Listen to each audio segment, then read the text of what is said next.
Hello.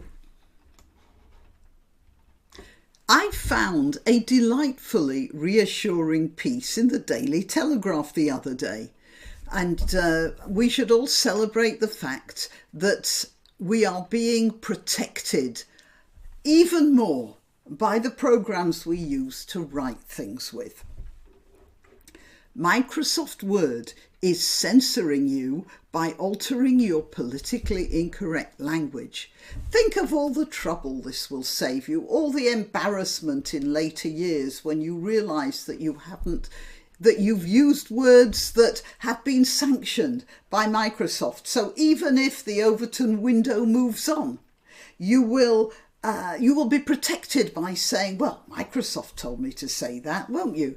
Here, technology giant joins Google in rolling out an inclusive language function which encourages you to choose more acceptable words.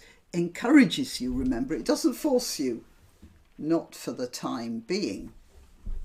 A document editing tool launched by computer giant Microsoft has been criticised for advising writers to type assigned female at birth rather than biologically female. Critics say it amounts to censorship of an individual's writing. What do you mean, amounts to? And makes a mockery of language. Oh yes, but a mockery of language, culture and history is everything that big tech is about recently, so I don't know why this is a surprise. Flying in the face of the biological and linguistic meaning of the word woman or female. Oh, but we don't know what a woman is. Keir Starmer, the leader of the opposition party in our country, the man who wants to be king, well, or queen, the man who wants to lead the country cannot define woman, neither can half his shadow cabinet. So why should Microsoft be any different? I mean, they're hardly the government, are they? It comes after the Telegraph reported that Google has also started telling users not to use particular words because they're not inclusive enough. The online giant is rolling out an inclusive language function that prompts authors to avoid using certain words and suggests more acceptable replacements. Now that's something our old typewriters didn't do, isn't it? Aren't we fortunate to be living in a modern world where our typewriter tells us off for what we write? Just think what Jane Austen could have done if she'd have had a programme like that. As a matter of fact, I shall take a piece of Jane Austen and I'll read it to you in the correct way, and you'll see what I mean. But meanwhile, I'm going to finish reading this, more or less. As well as advising people to steer clear of the term biologically female, it urges them to change phrases such as postman Pat to postal worker Pat, as the former may imply gender biased. What's next here?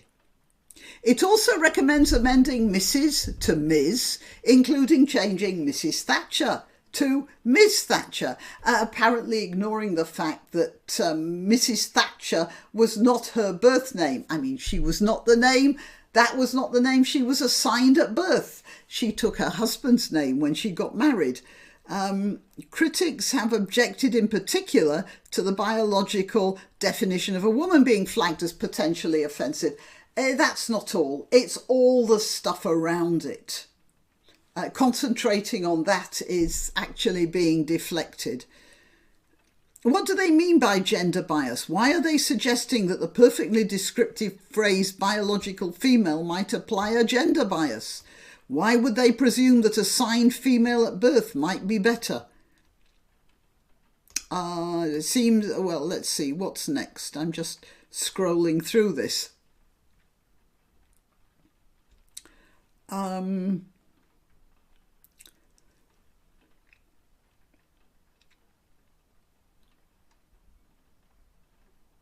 This is what Microsoft says. Microsoft understands that not every editor suggestion may be suitable for all users and all the scenarios. That's why we let users be in control of their final output. How very generous of you, Microsoft. And I wonder how long this letting will last before it becomes holy writ. This is absolutely terrifying. I'm making fun of it. I intend to make fun of it. This is what happens. Inclusive warning. Some of these words may not be inclusive to all readers. Try instead. This is instead of the word landlord. You use the word landlord and you get this inclusive warning. Property owner. Okay, and there's another one here. Yeah. The tool also suggests more gender-inclusive phrasing, such as changing policeman to police officers and replacing housewife with stay-at-home spouse. How elegant is that? But it also objects to the technical term motherboard, a printed circuit board containing the principal components of a computer or other device. If a writer uses these and other terms, a message pops up saying, inclusive warning. Inclusive warning. Do you know, I'm surprised that's only a message. I'm surprised we're not getting this. So that everybody knows we've used the wrong language. Some of these words may not be inclusive to all readers. Consider using different words. Just consider it if you know what's good for you. Lazar Radic, a Madrid-based senior scholar in economic policy at the International Centre for Law and Economics, said misguided inclusivity suggestions may produce dense, unreadable tracts and even damage the semantic integrity of a language. That's the understatement of the century, and I'm going to illustrate that to you in a couple of minutes. Then he continues, I see inclusive warnings as an affront to the concept of human language itself, regardless of which language. Words are by definition exclusive in the sense that they serve to separate one thing, or rather one category of things, from all others. That's their function and their beauty. Should we merge all languages into one inclusive? He's getting totally off the track here.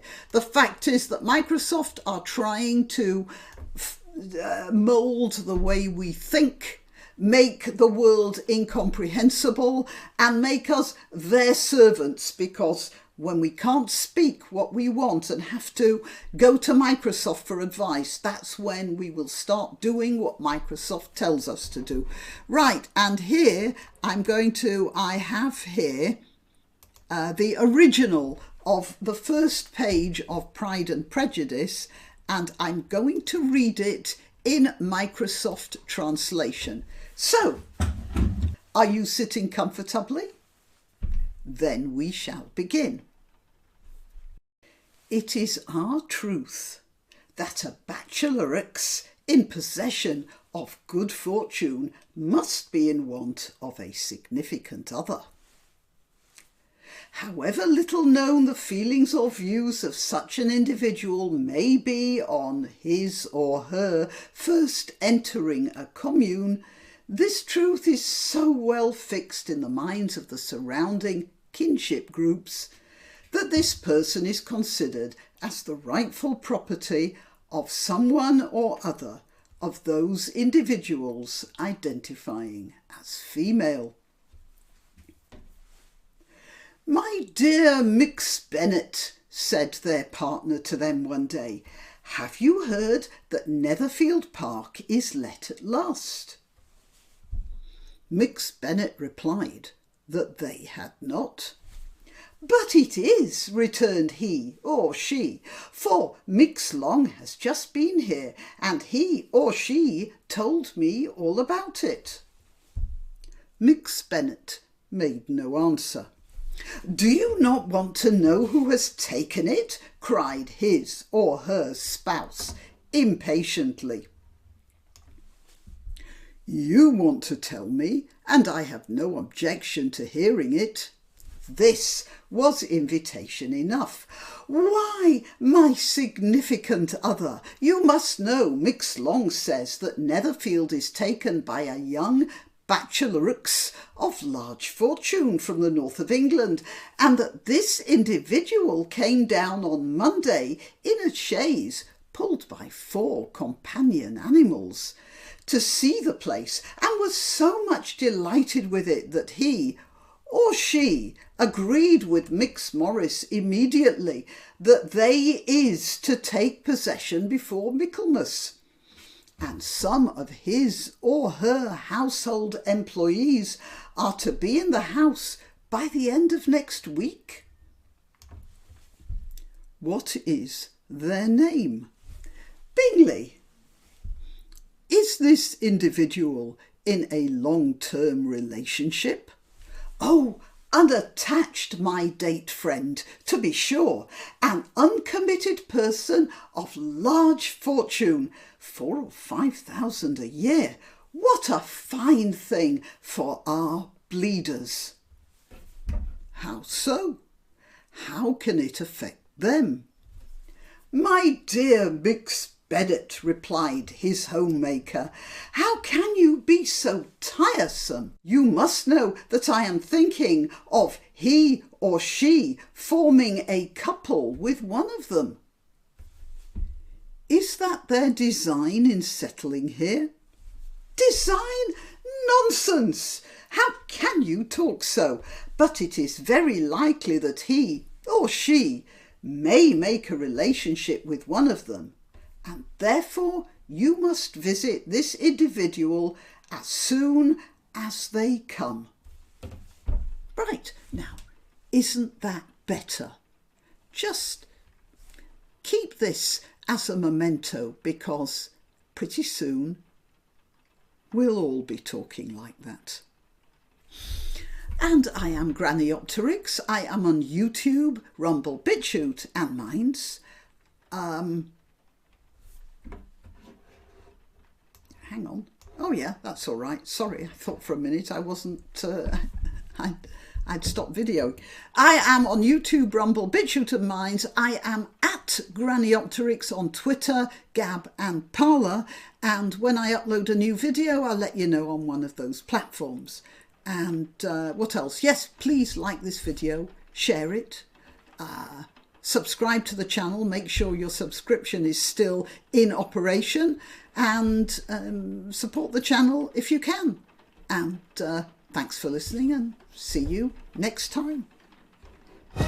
Why not treat yourself or a favoured relative or friend to these magnificent examples of merch? The mugs and t-shirts come in the Graniopteryx design or Grambo with a firearm, or the more deadly knitting needles. Go to www.graniopteryx.com, and whatever platform you're watching this on, please click like, subscribe and share, share, share.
Why not treat yourself or a favoured relative or friend to these magnificent examples of merch?